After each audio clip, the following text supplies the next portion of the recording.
Assalomu alaykum aziz obunachilar, kanalimiz kuzatuvchilari. Bugun biz sizlar bilan birgalikda, xudo xolasa, nonushtaga tezgina tayyor bo'ladigan yegulik tayyorlaymiz.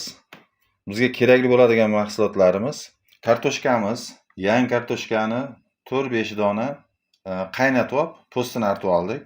Bu pyure qilishimiz uchun. Ko'katimiz kerak bo'ladi. Bu ham tabga ko'ra, xohlagan yoqtirgan ko'katingizni ishlatishingiz mumkin. Tabga ko'ra 2 dona zubchik chesnok ham ishlatamiz. Tuxum 2 dona kerak bo'ladi. Sirimiz 40-50 gram sir qirg'ichdan o'tkazib oldik. Xuddi shuncha 40 gram, 30-40 gram xona haroratida yumshab erib turgan saryog'imiz kerak bo'ladi. Va qatig'imiz to'lar-to'lmas bitta piyolada. Unimiz kerak bo'ladi. Unimiz 2 piyola ishlatishimiz mumkin. Yumshoq xamir bo'lgunga qadar 1,5-2 piyola ketadi. Razli xitil kerak bo'ladi. Razli xitilimizni ham bitta choy qoshiqda ishlatamiz unimizga aralashtirib. Ishimizni bismillahirrohmanirrohim deb boshlab olamiz. Shu narsani ta'kidlab o'tay, agar sir bo'lmaydigan bo'lsa, uyda shart emas. Saryog' bo'lmaydigan bo'lsa, o'rniga o'simlik yog'i qo'shib ishlatishingiz mumkin. Qatiq bo'lmaydigan bo'lsa, o'rniga sut ham qatiq ham bo'lmaydigan bo'lsa, mana pyure qaynatgan kartoshkangizni suvidan xuddi shu qatiq miqdorida qo'shishingiz ham mumkin. Demak, ishimizni boshlab olamiz. Ko'katlarimizni to'g'rab, pyure kartoshkamizni pyure holiga keltirib olamiz. Kartoshkamizni idishimizga solib oldik. Hozir buni ko'katimiz bilan ikkita zubchik chesnogimizni ham to'g'raymizda ishimizni davom etamiz. Ko'katlarimizni to'g'rab oldik. Chesnogimizni ham, ko'katimizni ham mayda qilib to'g'rab oldik. Endi mana pyurelarimizni, kartoshkamizni pyure holiga keltirib ezib olamiz. Bu orada bunga saryog'imizni ham qo'shib olamiz. Xona haroratida erib turgan bo'lsa, yaxshi eziladi.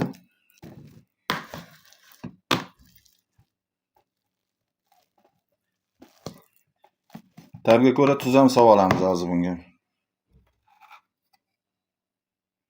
Bitta choy qoshiqda solib turamiz. Yaxshilab ezib olamiz endi buni.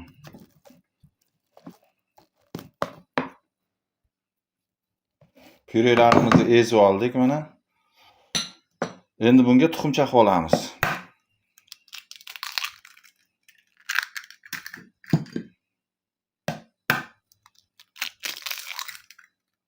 Ikki dona tuxum chaqib olamiz. Qatig'imizni qo'shamiz. Aytib o'tganimdek, qattiq bo'lmasa, pyure qaynatgan kartoshkani qaynagan o'sha pyureni suvidan olib qo'ysangiz, alohida idishga uni solsangiz ham bo'ladi. Sirimizni qo'shamiz.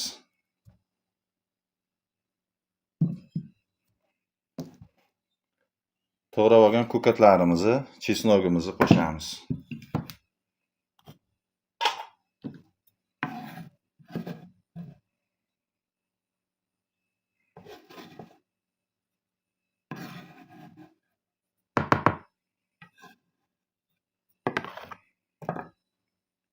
Buni endi aralashtirib olamiz.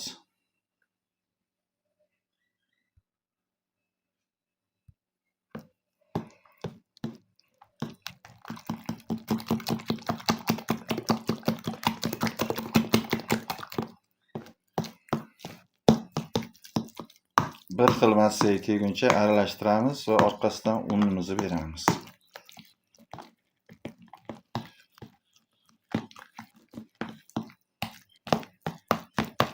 Hozir aynan yangi kartoshkalar chiqqan paytda juda ham mazali bo'ladi ko'katlar bilan birgalikda. Aytib o'tganimdek, sir bo'lmasa, sir ham shart emas. O'zi ham yaxshi chiqadi.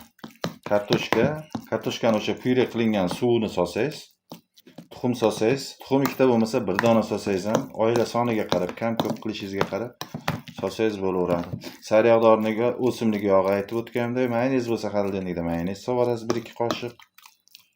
Qattiq sut bo'lmasa, o'sha suvni ishlatsangiz ham bo'ladi, kartoshkaning suvini. Endi unimizni solib olamiz. bitta piyola un solib turamiz va bitta choy qoshiqda aytib o'tgandek razlixitel solamiz.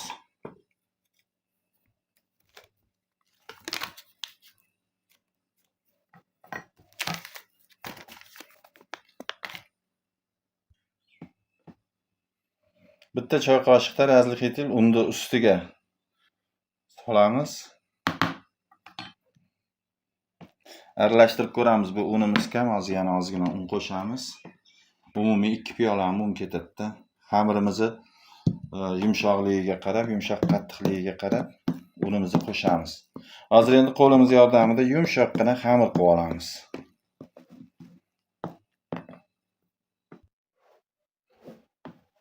Azizlar, mana xamirimizni mana shunaqa yumshoqlikda qilib oldik. Bu yerda 3 belodan ozgina oshiqroq 3 belo to'la un ishlatdi mana shu holga kelguncha.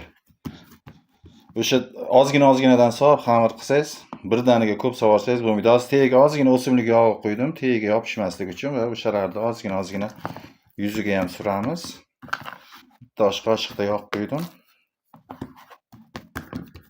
Buni paketga hozir o'rab qo'yamizda 15-20 minut tindirib qo'yamiz. Mana shu holatda xamir bo'ldi.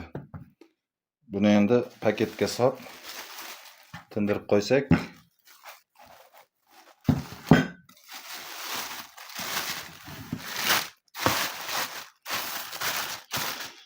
o'n 15-20 minut tindiramiz endi. Azizlar, mana xamirimiz tinib damab oldi. 20 minut. Endi xamirimizni ish stolimizga ag'darib olamiz. Hozir qo'limda kamera bor.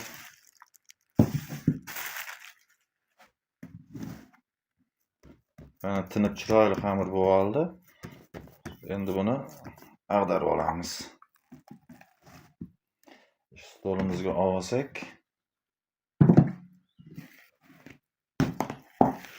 ozgina mana shu nimamizni yog'lab olamiz. Un sochib olamiz. Shunda stolimizga yopishmaydi. Unini o'zi yeb ketadi.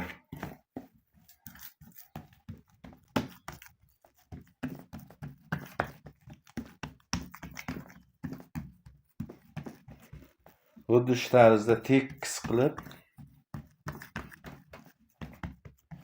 yoyib olamiz. Bu orada juvamizni yordamga chaqiramiz. Juva bilan yoyamiz. Hozir yoyib olib turib, sizlarga ko'rsataman. Mana xamirimizni 4 burchak qilib yoyib oldik mana shu ko'rinishda. Endi bunga tabga ko'ra kunjutimizni sochamiz.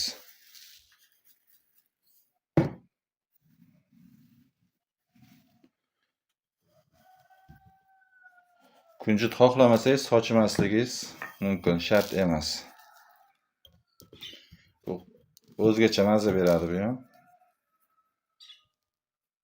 Buni endi ustidan juva bilan ozgina mana shunaqa qilib yurgizib chiqamiz. Kunjutlari yopishadi yaxshilab. Qalinligini o'sha 1,5-2 mm qilib yoyishimiz kerak. O'ta yuqa ham, o'ta qalin ham qilib olmashimiz kerak.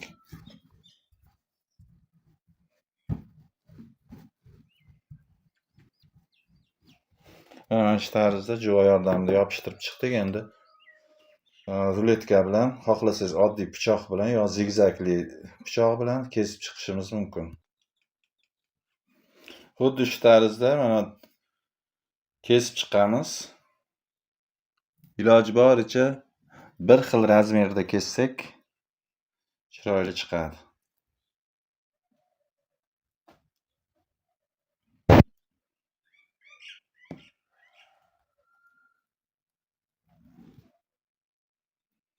Hammasini shu tarzda kesib olamiz endi. Azizlar, mana shunaqa qilib kesib chiqsak bunaqa ham bo'ladi. Keyin hozir yana bitta shakli bor, uni ham ko'rsatib o'taman. O'rtasidagini olib turak.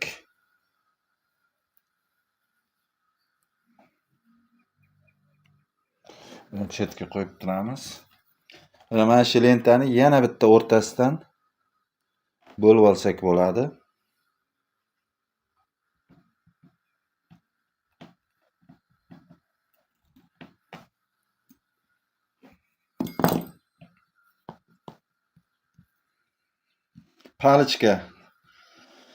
Palichka sifat qilib kesib olsak bo'ladi.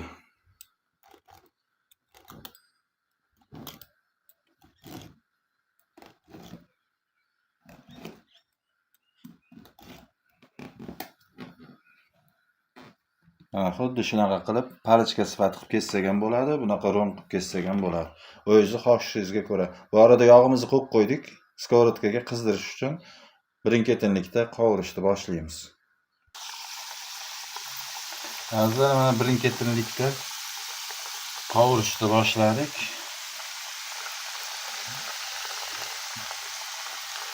Ikkita tomonni ham shunday qizartirib qovurib olamiz.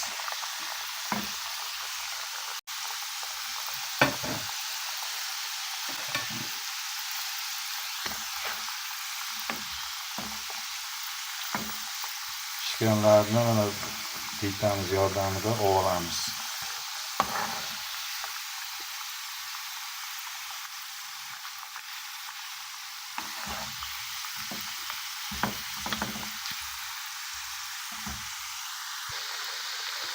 Palichkalarni ham birin-ketinlikda qovuryapmiz. Gazimizni olovni o'ta baland qilishimiz kerak emas.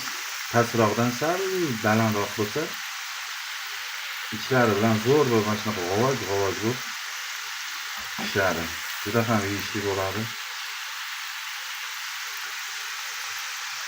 Pishirishda davom etamiz.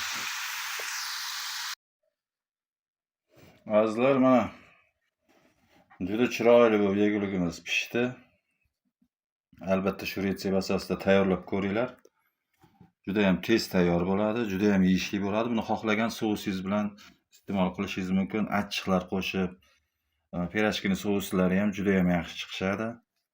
Ketkazgan vaqtinglarga rozi bo'linglar. Keyingi videoroliklarda ko'rishguncha sog' salomat bo'linglar. Kanalda mehmon bo'lsangiz, obuna bo'lishni unutmang.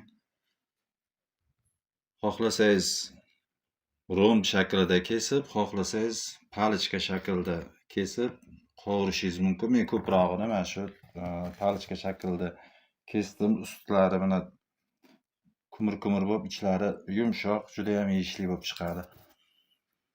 Sog' bo'linglar, salomat bo'linglar. Keyingi videoroliklarda ko'rishguncha, yaxshi videolarda ko'rishguncha xayr. Kommentariyada izohlaringizni kutib qolamiz. Salomat bo'linglar.